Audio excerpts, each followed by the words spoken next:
Well, today's a reminder of the resilience of the American public and the U.S. military and the national security apparatus when they focus on quick rebuild, basically.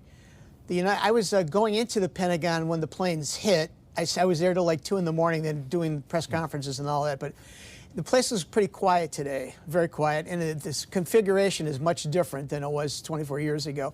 But it's a reminder that, as I said at the time to a reporter, it was like the Pentagon looked like a boxer with its front teeth knocked out, but still standing. In October of 2001, we quickly invaded Afghanistan to go after al-Qaeda. It was a pretty well put together campaign melding the CIA and the United States military, including special forces. So today was a reminder that when the American military and civilian institutions need to move fast, they can. And in this case, they did very efficiently. Do we still have those capabilities to move fast when need be? Yeah, I think even more so now. That was more ad hoc. The CIA was first in Afghanistan, and then U.S. Special Forces dropped in there. You may remember the famous horse soldier story. Well, that was true. They had to drop in pantyhose and Vaseline so these Green Berets wouldn't get destroyed, their legs wouldn't be destroyed riding their horses. We have a faster capability now because there's an embedded national security apparatus that came from 9/11, a better melding of intelligence, the CIA, the Office of Director of National Intelligence, and U.S. Special Forces and our rapid capability units like the 82nd Airborne. So, yeah, we do have that capability today, I think in spades actually more, and it wouldn't be as ad hoc. We spoke earlier to Mark Cancian, Senior Advisor at the Defense and Security Department for CSIS. He was at the Pentagon, too, actually, on 9/11. He was a U.S. Marine Corps Reserve Colonel. He's retired, served a couple tours of duty in Iraq. And he talked a lot about the shift that we've seen in national security and strategy post 9/11, and specifically in 2014 when we shifted from counterinsurgency to going after what he views as the big challenges, China and Russia. How do you view that?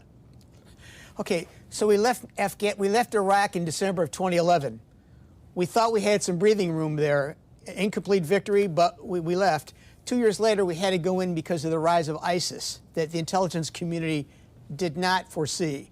So ISIS was our enemy then for the next 4, 5, 6 years. Afghanistan, we stayed. The allies were with us. It was a continuation of the counterinsurgency strategy up until the end there in Afghanistan.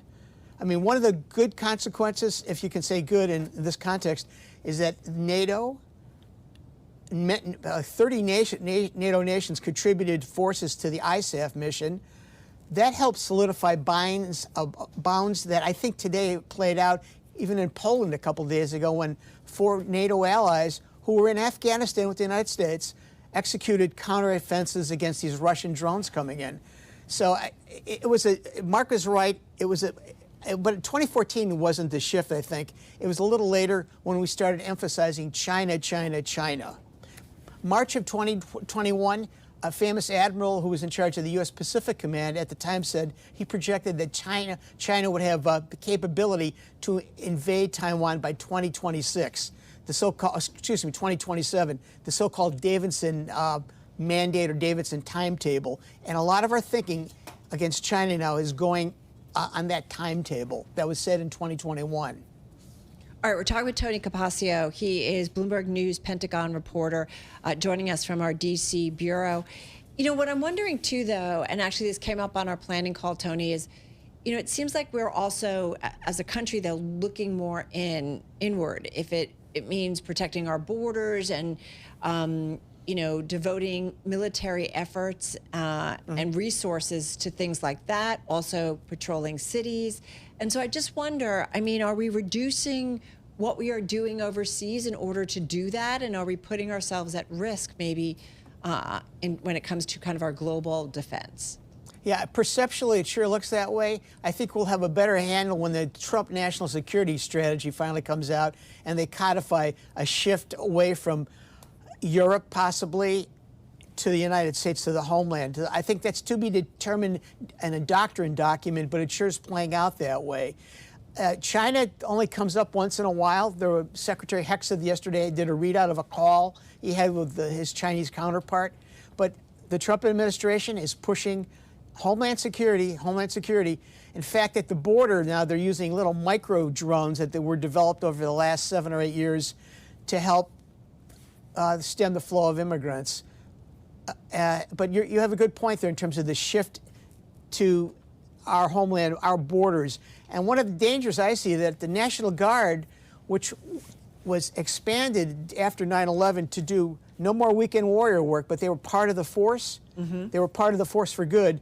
If they maybe start being seen as a force for bad if they're not careful with these police patrols in D.C. and various places. So there's a risk there. What is the risk if they're seen as bad?